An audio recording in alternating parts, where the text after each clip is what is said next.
começando mais um Papo Cultural, esse podcast que valoriza tudo que o Espírito Santo tem de melhor na sua cultura. E o episódio de hoje, Flávio...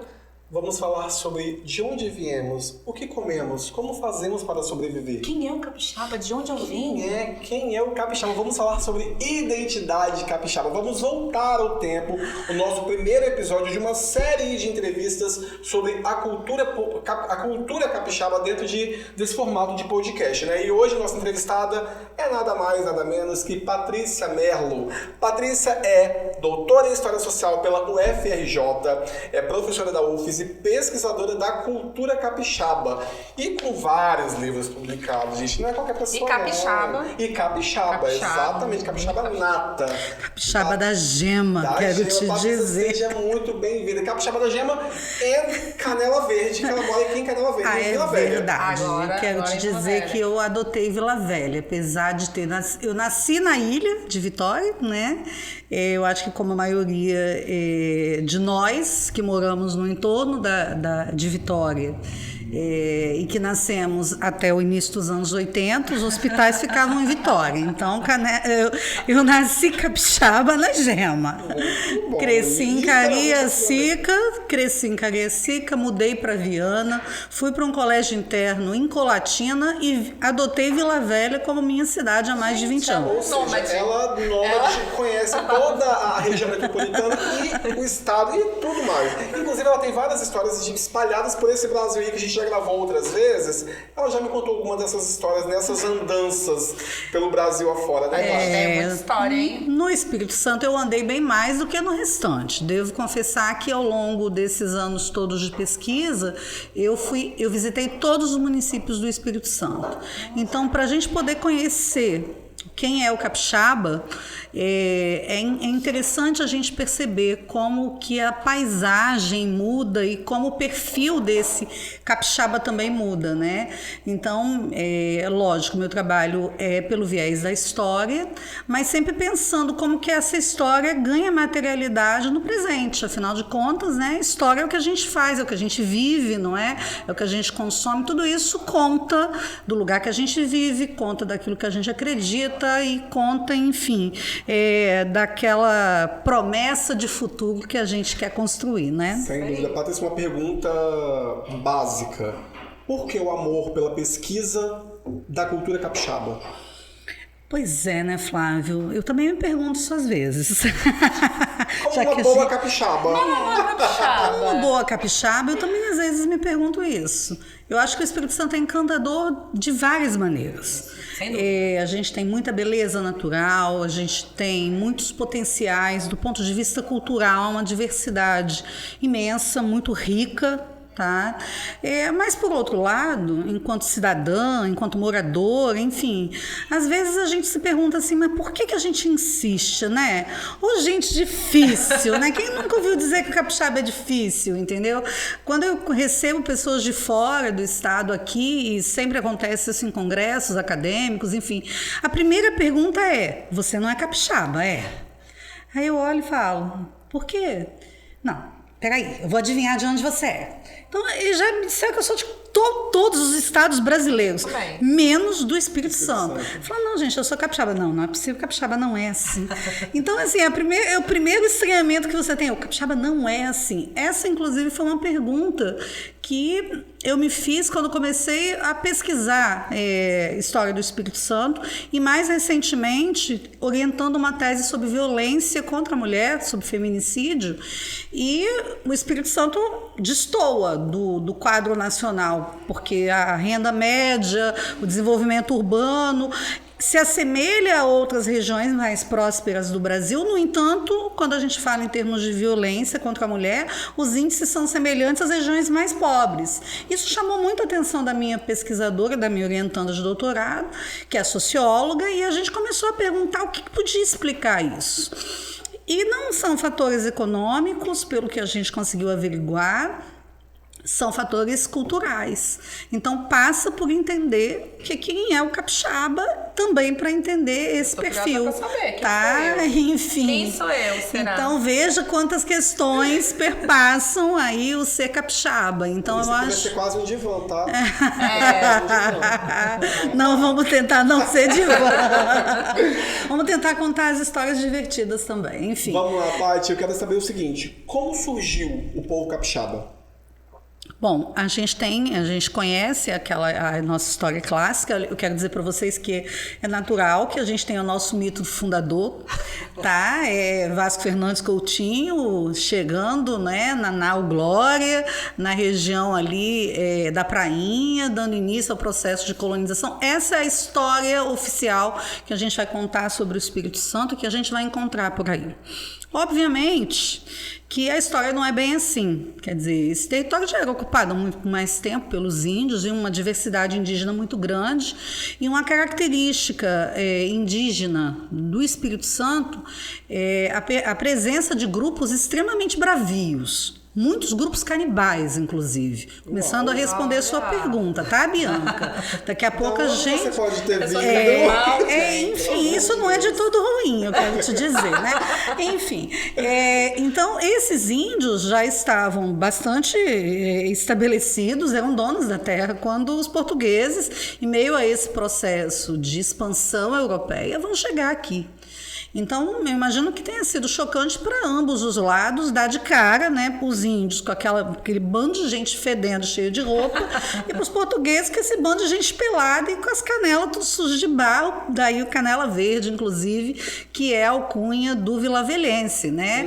Canela verde está ligada a essa coisa do mangue, porque os índios ficavam com as canelas sujas de barro, enfim, assim como os próprios portugueses, ao desembarcar das naus, também vão ficar com as canelas sujas de barro, né? Então é curioso a gente perceber que falar do Espírito Santo, como nós conhecemos hoje, é compreender que ele faz parte de uma história maior, que é a história da expansão europeia. E, portanto, ela é uma invenção da modernidade. Não dá para falar do Espírito Santo, como não dá para falar do Brasil, sem entender que há um movimento, que é o mundo moderno, que está nascendo, que está se expandindo, né? E, portanto, nós somos uma invenção do mundo moderno europeu. Agora, a partir da chegada dos portugueses e com os portugueses também os escravizados africanos, a gente já tem aí uma composição que vai começar a dar forma ao que será o povo brasileiro, não só o capixaba, mas o Brasil de maneira mais ampla, não é?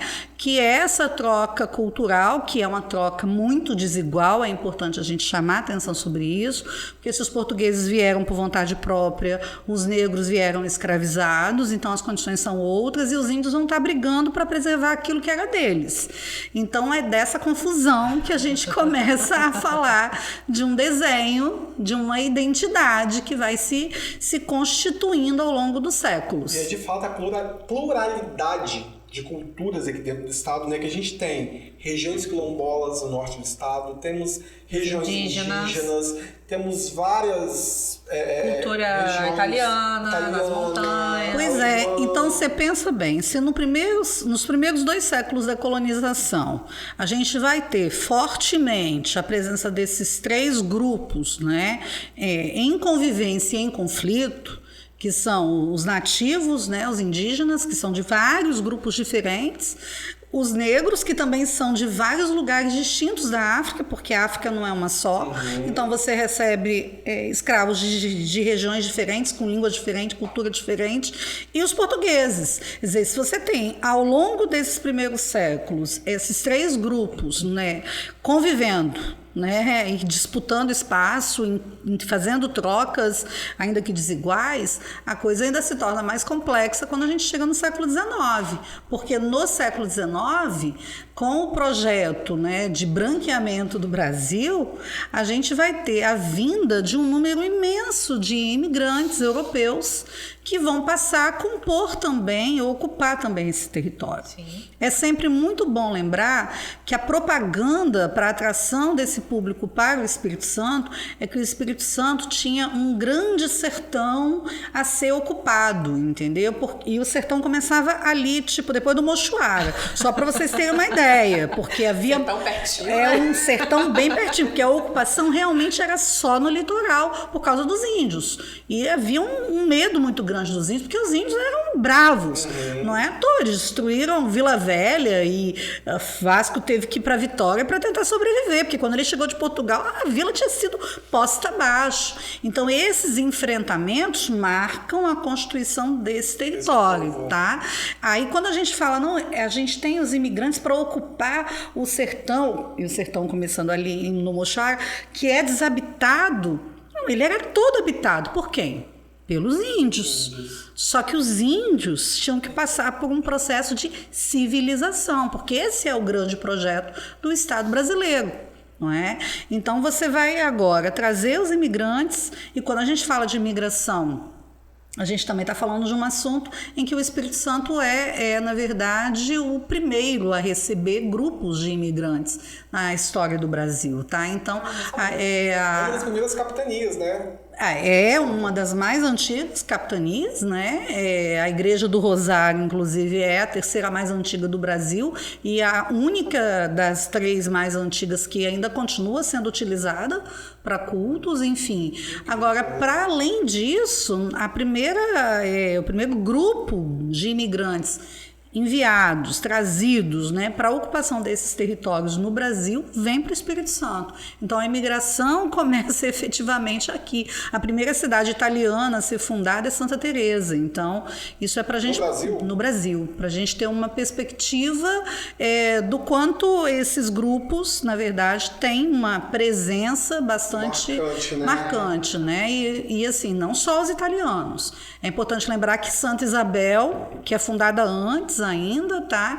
No finalzinho da primeira metade do século XIX, Santa Isabel, que fica ali no caminho para Domingos Martins, ali a gente encontrava tanto prussianos, quanto pomeranos, quanto alguns italianos. Só que o grupo que vai vir em maior quantidade no século XIX para o Brasil e para o Espírito Santo são os italianos, que vão acabar sendo distribuídos aí pela maior parte do nosso território, né, em várias colônias, fossem colônias particulares ou colônias imperiais. É engraçado, Paty, como algumas regiões aqui do estado ainda eles mantêm a língua oficial, igual tem muito pomerano aqui, né, descendente de... Aliás, só tem pomerana, a Pomerânia só existe no Espírito Santo, tá? Esse é um outro dado muito interessante. A história, a identidade do estado. Não entende nada disso. Não, é de propósito que a gente não entende, óbvio. Inclusive é de propósito, né? Eles pode estar dando um xingamento leve ali, eles fazem isso pode estar olhando pra tua cara dizendo... É pomerano, mas é capixaba, na essência. Isso que esse pra frente está me perguntando, enfim. Mas é muito interessante, porque, na verdade, a gente fala imigração alemã no Espírito Santo, mas não existia a Alemanha ainda, quando esses grupos chegaram aqui. Então, a gente ainda está falando do Sacro Império, está falando ainda de vários pequenos grupos que têm identidades próprias, né? Então, a gente fala da Prússia. Hoje não tem mais Prússia, não é? A gente fala do Império Austro-Húngaro. Hoje é só a Áustria, enfim. Então, a Pomerânia, ela desapareceu ao longo do tempo. No entanto, no Espírito Santo, a gente tem uma pequena Pomerânia. E não é só os pomeranos. Eu chamaria a atenção que a gente tem várias ilhas, né, de identidades, por isso não dá... Várias colônias, né? Não dá para falar em uma identidade capixaba, como também não dá para falar em uma identidade brasileira. As identidades são múltiplas, porque nós ocupamos múltiplos lugares, né? E dependendo de onde a gente está, a gente vai assumir ou não determinada identidade. Mas a geografia do Espírito Santo também favorece a conservação desses grupos e de costumes que no século XX vão passar a ser cada vez mais valorizados, obviamente, na segunda metade do século XX, por causa da questão turística. Então, você cria toda uma valorização. Mas também não foi sempre assim. É importante lembrar que tanto a Alemanha quanto a Itália estiveram do lado oposto ao Brasil na Segunda Guerra Mundial. E por conta disso, a língua alemã e a língua italiana foram reprimidas. Também aqui no Espírito Santo, como no resto do Brasil, foi proibido de ser utilizada, houve toda uma perseguição a essas culturas. Então, esse processo de redescoberta das tradições, de valorização da língua, também é algo que se inscreve no conflito, porque toda identidade também nasce nos conflitos, né? Legal. Sensacional, sensacional. Então não dá pra gente descobrir de fato de onde a gente veio. Certo, não dá. Mas isso aí... aí... Tiquinho. Dá pra você... A gente talvez seja tiquinho. É, tiquinho. Dá pra você saber quem é sua mãe, entendeu? Que na vida é a única certeza. Então Todo o resto são questões em aberto, entendeu? Mas é incrível essa pluralidade toda de cultural, de identidade que a gente tem aqui, não só no Brasil, não só no estado, mas no Brasil como um todo.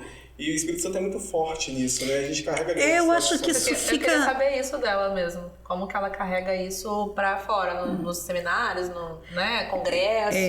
Como que dá pra levar o que a gente tem pra que outras pessoas consigam entender o que é o capixaba? Pois é, Bianca e Flávia, acho que é uma pergunta difícil essa. A gente sempre elege ícones, não é? E pensar o Espírito Santo é pensar também na eleição desses ícones, e esses ícones eles servem para criar também uma identidade, um caudilho que seja comum. Afinal de contas, construir um povo é também escolher, não é? Quais são as histórias que a gente vai contar, não é? Então, a gente fala muito da imigração italiana no Espírito Santo porque realmente é o grupo majoritário, mas a gente tem também, e isso eu acho que é importante destacar, vários outros grupos que vão compor esse processo de ocupação. Então a gente tem suíços, a gente tem holandeses, a gente tem austríacos, a gente tem sírios, libaneses. No século XX a gente vai receber espanhóis, franceses, portugueses, vamos receber também japoneses, vamos receber chineses. Então há, na verdade, uma diversidade crescente. E se a gente pegar a história mais recente da construção dos grandes projetos industriais, por exemplo, nos anos 70, dentro do Brasil, a gente vai ter várias correntes migratórias para o Espírito Santo que vão ajudar a construir esses projetos, né? Tubarão, Vale do Rio Doce, Porto de Vitória, enfim. Então, por exemplo, se você for a Vitória, você tem o Morro dos Alagoanos, entendeu? Você vai tomar uma batidinha no Ceará, ou você vai comer uma acarajé na Regina Mares, enfim. Veja como essa troca também acontece dentro do Brasil. A gente passa pela praia aqui em Vila Velha e a gente vai comer em Padão Goiano, entendeu? Porque você tem vários grupos que, na verdade, acabam compondo essa coxa de retalho. Então, por isso, é curioso pensar que um estado tão pequeno, que o Espírito Santo é um estado pequeno, não é? Ao mesmo tempo, tão diversificado. Então, como cada um desses componentes complementa um ao outro, né? E fica esse estado gostoso e rico que a gente tem aqui, né? Eu acho incrível. A gente tem, na verdade, uma riqueza cultural, gastronômica, entendeu? É espetacular. E, inclusive, assim, quando a gente olha para as pessoas, olha para as caras das pessoas, as pessoas são muito diferentes entre si e a gente vai identificando traços, não é? Que são característicos. Eu estou escrevendo agora um livro sobre uma fuga generalizada de escravizados no final do século XVIII, início do XIX, para a região do Mochuara. Então eu fui lá à região visitar, tentar refazer o caminho desses fugitivos, não é? E aí pelo caminho eu fui conversar com grupos de capoeira, grupos de Congo, pessoas que fabricam casaca, que é uma marca do Congo, do Espírito Santo, que está muito presente nesses ícones da nossa identidade. Como como eles têm um perfil que é distinto, por exemplo, dos grupos de ticumbi que você vai encontrar em Itaúnas, entendeu? Como as apresentações são semelhantes e, ao mesmo tempo, são típicas de cada lugar, como trazem características desses espaços. Então, eu acho que o bacana no Espírito Santo é essa possibilidade do múltiplo. Não existe um Congo, não existe uma capoeira. O que a gente encontra, na verdade, são uma série de referências culturais que vão ganhando as cores locais e de cada grupo. Vão compor uma identidade. Vão compor. Falando em identidade, Flávio, nos bastidores a gente estava falando da arrogância do capixaba. Eu queria saber se historicamente a gente consegue explicar por que o capixaba tem essa fama. Pois historicamente. Eu acho que a melhor palavra não é arrogância, entendeu? Eu acho que é importante a gente pensar na questão da densidade demográfica que eu comentava, da baixa densidade demográfica, e também pensar no perfil conflituoso, belicoso que marcou as disputas por esse território, tá? Então, quando você cresce isolado, você é mais arredio com quem chega, né? Até hoje, o Espírito Santo tem uma baixa densidade demográfica. Sim. Então, se você pega a Grande Vitória inteira, a população é menor do que a cidade de São Paulo, muito melhor, tá? Então, assim, isso favorece a formação dessas ilhas que são bastante fechadinhas. Nós somos um grande arquipélago cultural e penetrar essas ilhas e fluir de uma para outra, para quem é de fora... Causa uma estranheza. Causa sim. Então, assim, o capixaba é fechado. O capixaba é desconfiado, entendeu? Eu tenho para mim que isso passa por esses traços, que são traços que estão inscritos na própria história da disputa desse território, tá? E eu falava dos índios canibais, não é à toa. Os índios só foram, de fato, dominados, e quando eu falo de domínio, eu tô falando de extermínio, no século XX, com a estrada de ferro. Então, foi preciso a malária para poder dizimar essas populações, que até então continuaram fazendo muitos moquéns com carne humana, enfim... para que efetivamente se ocupasse o norte do Espírito Santo. Então, é importante a gente perceber que há uma história de combates, de enfrentamento. E que no combate as pessoas tendem a ser o quê? A se fechar sobre si mesmos, no seu próprio grupo. Eu acho que esse é um traço que acaba permanecendo. E se você pega a imigração europeia, eles também vão ficar muito dentro dos seus próprios grupos, porque eles ficam isolados. Você tem florestas com animais que eles não conhecem, árvores imensas, porque o Espírito Santo era coberto por árvores imensas, enfim. Então, a própria movimentação de um lugar para o outro é muito mais difícil, então você cresce dentro do seu próprio grupo. Então, daí o estranhamento com quem vem de fora. É natural que seja assim, é algo que ainda está se redesenhando. Nós ainda somos uma província e isso não precisa ser necessariamente algo pejorativo. É uma maneira de viver, uma escolha, enfim. Então, muito se fala, por exemplo, da qualidade de vida que se tem no Espírito Santo. Tá? Eu diria que não é bom sem defeito. Então, a gente escolhe com quais defeitos a gente quer conviver. Mas você acha que o capixaba, ele talvez valorize pouco o que tem aqui, ou é igual? Porque quando eu fui na Bahia, eu senti muito forte em Salvador, assim. Também quando você chega como turista é diferente do que quando você vive lá, mas eu senti uma valorização muito maior do que o que a gente tem aqui. Veja, eu não acho que seja só uma questão de valorização, eu acho que é mais do que isso. Como a gente é formado por muitos grupos étnicos e culturais diferentes, apropriar-se pode ser mais difícil. É muito mais difícil você construir uma linguagem cultural que seja comum. Eu acho que esse é o grande desafio. Tá? Então, por exemplo, a gente fez uma pesquisa sobre o que o capixaba reconhecia como ícone do Espírito Santo. O que aparece como o primeiro ícone do Espírito Santo? A panela de barro. Então, a panela de barro, depois é o Convento da Penha, depois é o bombom garoto. Então, a muqueca não? Porque a muqueca acaba associada à panela. Ah, tá. Entendeu? Tanto a muqueca quanto a torta. né? Então, quer dizer, veja, tirando o Convento da Penha, chocolate, panela é coisa de comer, entendeu? É coisa que agrega, é coisa que reúne, na verdade. Então, eu acho que pensar a identidade é pensar também como misturar esses ingredientes numa proporção que faça sentido para a grande maioria.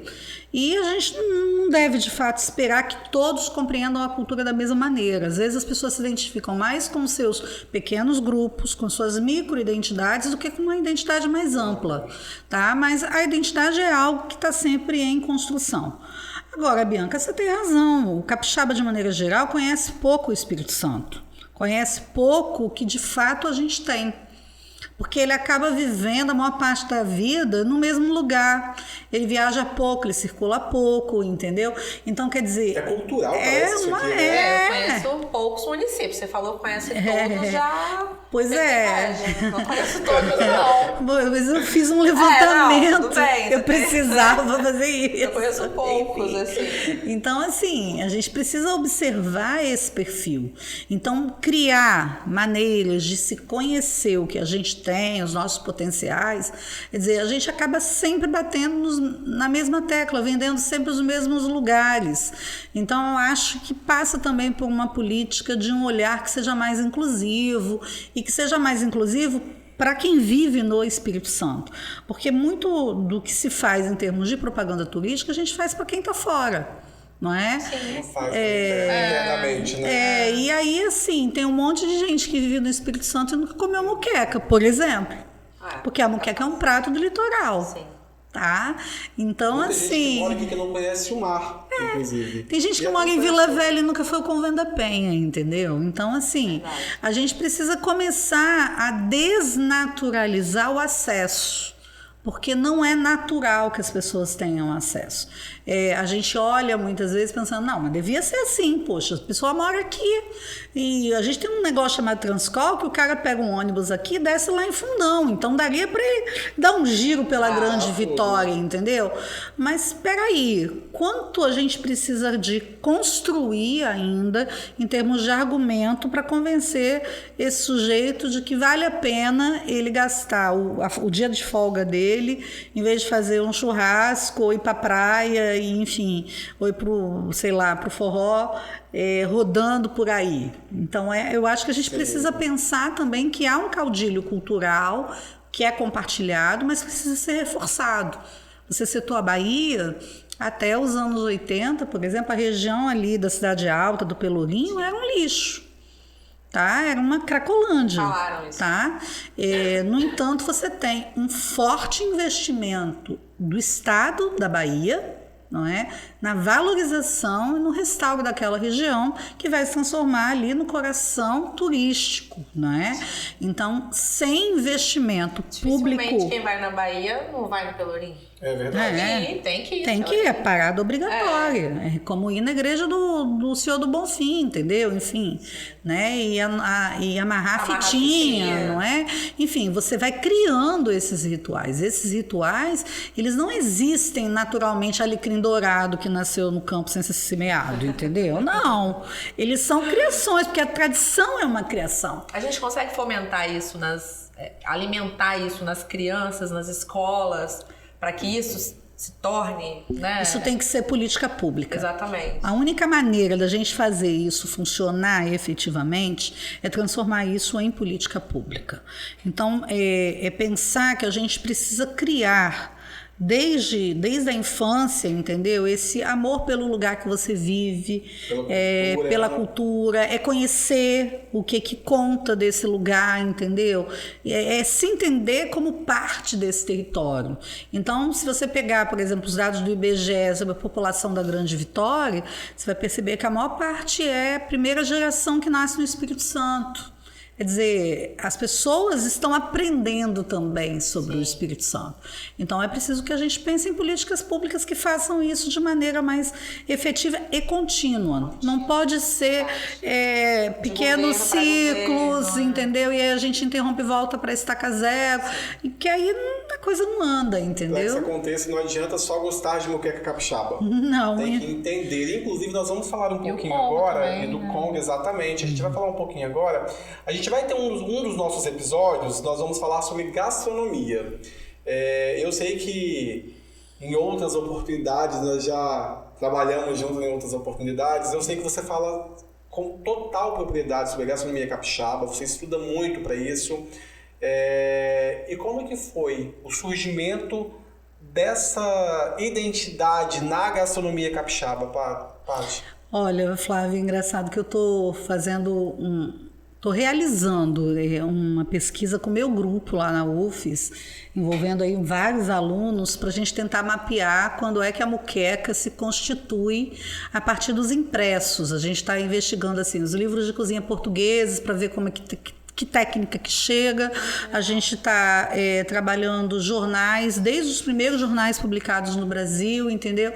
Para identificar quando é que a palavra moqueca passa a estar associada a um prato de um determinado lugar, seja do Espírito Santo, seja da Bahia, que são os dois lugares hoje em que a gente vai encontrar... A rivalidade, inclusive. É uma rivalidade que eu pessoalmente não gosto, entendeu? Porque eu acho que moqueca boa é a que a gente gosta. Exatamente. Porque moqueca boa é que conta a história da gente. E não há problema nenhum em preferir uma ou outra, entendeu? Acho que essa coisa competitiva, ela tinha muito sentido quando a discussão começou. Era um outro ambiente. Nos anos 70 é o ano do turismo, é o ano em que a comida começa a aparecer como ícone, então você começa a ligar as identidades dos territórios a determinados pratos. Então aí você fala, não, a minha é melhor. Mas é engraçado que você vai para os documentos, por exemplo, tá? Documentos do século XX já, tá? Moqueca e peixada são sinônimos. A gente vai encontrar tanto uma quanto outra. Tá? Não há exclusividade. Aliás, se escreve muqueca, se escreve moqueca, se escreve peixada com X, peixada com CH, entendeu? Capixaba com X, capixaba com CH, enfim. Então há uma infinidade de variações. Outra coisa curiosa. No primeiro livro de receita baiano, que foi escrito no início do século XX, do Quirino, na receita da moqueca não tem dendê. Nos outros pratos, todos tem, mas na moqueca não tem. Tá? O dendê é opcional. E no Espírito Santo, eu encontrei em alguns impressos o dendê como ingrediente da moqueca. Então, olha só. Olha só. Olha a confusão. Olha só. Aí, viu?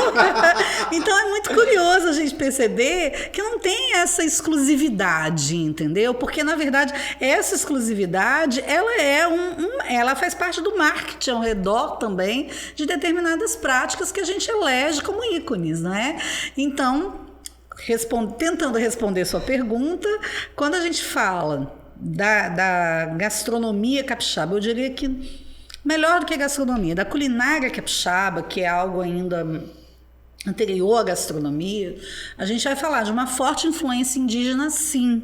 Afinal de contas, eles compõem a maior parte da nossa população ao longo da nossa história, não é? Vai ser preciso muito esforço para se livrar dos índios, lamentavelmente. Mas eu quero dizer que, do ponto de vista culinário, eles tiveram uma influência muito forte. Então, no consumo de peixes e mariscos, enfim, no consumo do palmito, por exemplo, no consumo da mandioca, enfim. E por aí a gente já identifica, na cor que vem do urucum, a gente já identifica os ingredientes-chave dessa cozinha do litoral, que é a cozinha do Espírito Santo. Do ponto de vista da cozinha mais tradicional capixaba, é a cozinha do litoral. Por conta dessa ocupação, que vai ficar restrita ao litoral até 1850, mais ou menos. Então, essa é a primeira cozinha que se elabora, tá? Obviamente, a gente vai ter nela também ingredientes da cozinha portuguesa, a presença do azeite, por exemplo, como item obrigatório, né, como parte dessa composição, a presença da cebola, do alho, enfim. Tem gente que fala assim, não, o alho é influência dos mineiros na cozinha capixaba. Não sabe nada, gente. O alho veio da Europa junto com a cebola, é base da cozinha ibérica. Inclusive, os ibéricos eram conhecidos na Europa por cheirarem a alho, entendeu? Olha que loucura isso. O coentro é europeu, entendeu? Ele é trazido para cá, enfim, e vai sendo incorporado, assim como o tomate é do México, entendeu? E que vai circular nessa troca cultural que marca o mundo moderno. O Espírito Santo se apropriou, na verdade, desses ingredientes, desses componentes, né, para essa receita, e hoje se tornou uma marca, exatamente. né? Como todo prato. Não existe um prato que seja só de um lugar. Os pratos são sempre apropriações, são sempre trocas. E eles vão mudando ao longo do tempo, porque a cultura é algo vivo. É importante a gente lembrar. Então, hoje a gente tem uma lei estadual que define a receita da moqueca como forma de proteger esse patrimônio imaterial, que é a moqueca, não é? Mas isso não significa que foi sempre assim. Isso foi uma construção ao longo do tempo. Agora, obviamente, a cozinha do interior vai ter outros sabores. E aí você vai ter a cozinha italiana, você vai ter a cerveja alemã, as salsichas, você vai ter o quibe, por exemplo. No Espírito Santo não tem festa sem quibe, gente, já viram isso? Tá? E o quibe tem um quibe famosíssimo que eu amo ali em Setiba, em Guarapari. Pois é, nossa, então... muito bom. Eu esqueci o nome lá em cima. Bolinho de aipim, mas tem um quibe também bem da Zezé. Da Zezé. Bolinho de aipim ali é obrigatório. Gravar lá com o chefe Alessandro Heller. Morta fome também. Enfim, essa gente não é de Deus, tá? Por isso que a gente tá cheio. Agora, deixa eu te falar, você falou o seguinte, moqueca boa é aquela que a gente gosta. E eu vou fazer o advogado do diabo aqui e vou perguntar. A baiana ou a capixaba, dona Patrícia? Eu sou capixaba, Flávio. Eu cresci aqui, querido. E sei cozinhar, e sei fazer uma ótima moqueca, inclusive. Mas entendeu? nessas pesquisas de culinária, gastronomia, temos um doce capixaba? Marca capixaba? Eu diria assim, o professor Guilherme Santos Neves e Renato Pacheco apontavam a banana da terra em calda de açúcar com canela como sendo uma característica muito peculiar da cozinha capixaba. De fato, a gente tem no Espírito Santo um fetiche por banana da terra. Nossa, eu amo. Tá? Inclusive a moqueca de banana da terra. Exatamente. Adoro. A Patrícia, eu moqueca... tô sofrendo que lá em Curitiba é muito difícil achar banana da terra. Pois é, a gente sofre horrores. Porque assim, a gente tem um apego aqui à banana da terra. E é curioso, outro ingrediente que a gente herdou dos índios. Porque o nome é banana da terra porque é a única nativa do Brasil, tá? Então ela tem uma presença predominante na nossa cozinha aqui. Mas eu destacaria a influência portuguesa no preparo de doces que são à base de fruta e açúcar. Então, por exemplo, as cocadas. Você vai encontrar cocada em todo o Espírito Santo. É verdade. Das cremosas, as assadas, aquelas mais doce, açucaradas. né? Bem forte isso. Exatamente. Então, você tem uma presença expressiva dos doces em calda ou feitos com açúcar no formato de cocada, por exemplo. E doces portugueses. Então, você vai encontrar pudim, quindim, como algo que é também compartilhado, que está presente. Arroz doce. Durante muito tempo, na comemoração da Páscoa, aqui no interior do Espírito Santo, se fazia tradicionalmente canjicão ou arroz doce, entendeu? Na Páscoa. Entendeu? No período da Semana Santa, enfim. E a gente lembra da torta, mas olha só, eu me lembro da minha mãe falando, não, tem que preparar canjica, entendeu? Porque tá chegando assim, mamãe crente, hein? Ó, a crente, você tá entendendo? Então tinha a tradição da canjica na Páscoa. No período da Semana Santa, ali na Páscoa, enfim. É curioso a gente perceber. Exatamente. Agora, não é no Espírito Santo todo que se faz torta do mesmo jeito. Por exemplo, tem isso também, gente. Tem isso também. A torta capixaba, que é a torta de mariscos, é uma torta de Vitória. De Vitória. Tá? Verdade. Ela é uma torta característica de Vitória. Inclusive, assim, os ingredientes estão muito ligados à questão do mangue, à questão da ilha, das pedras, enfim. Não quer dizer que hoje só encontra em Vitória, mas é uma característica de Vitória. Agora, se você for para o interior do Espírito Santo, a torta mais comum, né, é feita com bacalhau e batata, por exemplo. Ou bacalhau e palmito, entendeu? Porque a gente já está falando de um outro momento em que você consegue comprar o bacalhau para preparar. Quem não consegue fazer o quê? repolho, sardinha, peixe salgado de maneira geral. Eu, quando era criança, me lembro que uma vez fui para Colatina, para casa de uns parentes no interior de Colatina, e eu fui com os meus primos para buscar palmito no meio da mata para fazer torta, entendeu? E assim, eu me lembro que os mosquitos acabaram com as minhas pedras. Eu tenho marcas até hoje disso, mas a torta ficou ótima, tá? História isso. Tem bastante história. Exatamente.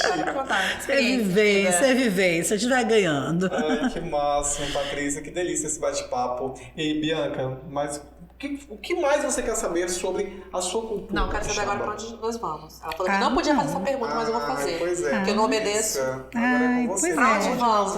A gente já sabe de onde viemos, da onde a gente veio, o que comemos. Para onde vamos? Como nos comportamos? Não tenho a menor ideia de para onde vamos. Eu quero te dizer que, como historiadora, eu tenho direito a dizer que a minha análise é muito mais sobre o passado e o presente. Mas a gente pode arriscar alguns caminhos, entendeu? Algumas possibilidades.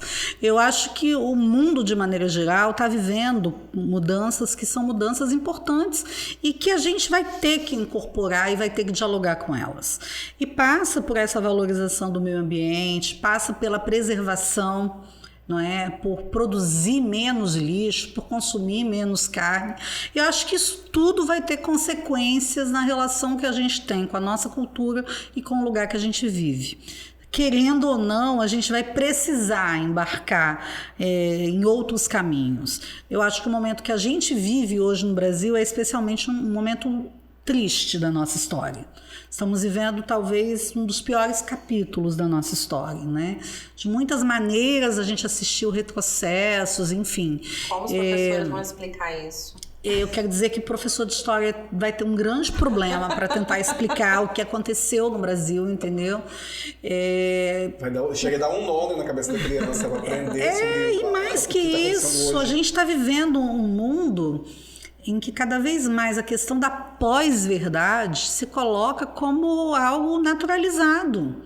Então, não importa os fatos, importa o que eu acredito. E no campo da crença, não há o que falar, porque crença é algo absolutamente irracional e individual. Então, como construir uma comunidade que se entenda coletivamente se a gente não for capaz de construir pontes de diálogo? Então, acho que esse é também um grande desafio. O Espírito Santo é, em muitos aspectos, um estado muito conservador. Eu acho que passa também por se abrir para o futuro, pensar outros caminhos que sejam caminhos mais inclusivos. Tá? E quando eu digo isso, eu me refiro a grupos afrodescendentes, a grupos gays, LGBT+, enfim, as mulheres de maneira geral, enfim. A gente ainda vive em uma sociedade em que os homens brancos e velhos tomam a maior parte das decisões pela maioria da população. E quando é que a gente vai mudar isso? E é muito difícil mudar. Tá? Então o Flávio começou essa conversa perguntando por que pesquisar a história do Espírito Santo. Eu quero dizer para você que ao longo da minha vida de historiadora, de pesquisadora, e já são alguns bons anos aí, eu já me fiz essa pergunta e ao longo da última década eu já tive 2 grandes crises por causa disso. Em uma ocasião, foi logo depois do lançamento de uns livros que eu tinha preparado, enfim. E me lembro que eu fiquei numa crise tão profunda que eu falei, eu nunca mais pesquiso o Espírito Santo. Eu vou pesquisar qualquer outra coisa, menos o Espírito Santo. Porque a gente precisa mudar a cara que o Espírito Santo tem. A gente precisa dar voz a outros grupos. E é muito difícil, enquanto pesquisadora, perceber que são sempre os mesmos grupos que são convidados a falar. Mesmo uma variedade tão grande que a gente tem aqui. Exato. Né? Então, porque veja, a gente falava da diversidade que compõe o Espírito Santo. Mas quando a gente pensa no protagonismo, no espaço aberto, para quem? Quem é que recebe? Quem é que pode falar? Entendeu? Quem é ouvido? E isso, às vezes, para quem pesquisa, é extremamente decepcionante, porque como Ovídio, poeta romano, Ele foi enviado para o exílio, porque ele havia publicado uma série de poemas eróticos, e ele já havia sido avisado pelo imperador que não fizesse mais isso, porque o negócio ia dar ruim para ele, mas ele não aguentou e publicou um guia do adultério, para dizer a verdade. Era mais ou menos isso. Hoje não se precisa mais disso. Hoje não. Não sei, com a agenda de costumes que a gente está vendo crescer no Brasil, em breve talvez seja necessário. Enfim, e aí ele foi condenado ao exílio junto com a mulher. E ele escreveu, isso foi durante o reinado de César Augusto, né, no início, portanto, do Império Romano, ali no início da Era Cristã, e ele escreveu várias cartas. Em uma delas, ele escreveu que viver entre os bárbaros era como dançar no escuro. Tá? Então, às vezes, o pesquisador se sente como se estivesse dançando no escuro, entendeu? Quer dizer, porque a gente faz todo um trabalho para que ele seja visto. A ideia é fomentar, dar possibilidade de outras vozes, outros grupos. E há muita diversidade no Espírito Santo que acaba emudecida nesse processo, que é um processo que normaliza, que naturaliza sempre os mesmos representantes que falam em nome de um grupo que não representam. Então, eu acho que pensar o futuro é pensar nessas possibilidades de inclusão, de diálogo, de ampliar. Representatividade, que a gente tanto fala, né? Mas infelizmente a gente não vê. É uma palavra bonita que os políticos gostam muito de usar, entendeu? Mas não sabem nem o que significa, nunca leram a respeito, entendeu? Então, assim, os direitos humanos, eles passam pelos direitos individuais até o alimento. Tudo isso faz parte do que a gente chama de direitos humanos. A cultura faz parte dos direitos humanos. Então, tudo isso precisa ser repensado se a gente quiser um futuro mais promissor do que o presente que a gente está vivenciando. Ai, que prazer, Patrícia. Vou te falar que eu queria ficar aqui até amanhã, sabendo mais, conversando, discutindo, debatendo sobre isso, porque eu adorei conhecer muita coisa, assunto, aprendi muita coisa. Sem dúvida, foi uma aula, parabéns. Olha, eu tentei não terminar pesado, mas vocês me levaram, vocês viram que a culpa foi da Bianca, entendeu? A culpa foi minha e não obedeci. A culpa foi da Bianca. Eu ia terminar dizendo que meus antepassados canibais, entendeu? Se sentem muito representados, mas aí você fez eu mudar o discurso, tá? Mas foi ótimo mesmo assim, Patrícia, muito obrigada, foi um prazer recebê-la com a gente, recebê-la aqui no Papo Cultural. Próxima temporada, porque tem muito assunto ainda. Pelo amor de Deus, cara. Próxima temporada ela volta. Todas, tá? A gente tenta organizar essas agendas, foi um prazer. Eu acho que é importante a gente ter espaços para conversar sobre o nosso estado, sobre a nossa cultura e entender que as coisas não são perfeitas, porque nós não vivemos no mundo das ideias, né? O mundo concreto tem desafios e eles precisam ser enfrentados. Eu acho que abrir essas possibilidades de reflexão também é importante para a gente criar possibilidade de diálogo. Eu acho que nesse ponto vocês estão de parabéns. Ai, que bom, obrigado. Foi ótimo, foi ótimo. Que maravilha, Patrícia. Olha só, esse projeto só foi possível por conta do apoio da Secult através da Lei Aldir Blanc. A gente fica por aqui, foi sensacional esse bate-papo. E olha, pessoal, por favor, conheçam, estudem, busquem mais informações sobre o Espírito Santo e valorizem o nosso estado. Muito obrigado e até o próximo episódio. Até mais, tchau, tchau.